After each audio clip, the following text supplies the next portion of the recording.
Tol, pwede bang i-market ang dropshipping business sa ibang bansa? Yes, dahil ang dropshipping natin is international. So, ibig sabihin, add to cart ka lang like Canada, Italy, USA, Japan, at Taiwan. At ibang bansa all over the world. Pwede yung negosyo natin. And hindi mo na rin problema yung packaging and delivery. Anywhere in this world, pwede kang kumita na gamit lang ang cellphone na connected sa internet.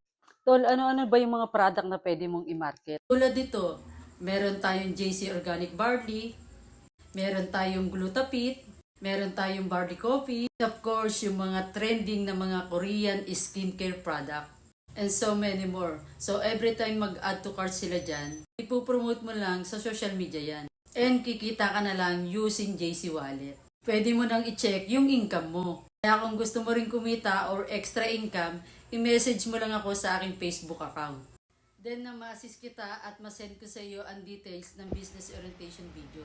See you in my inbox!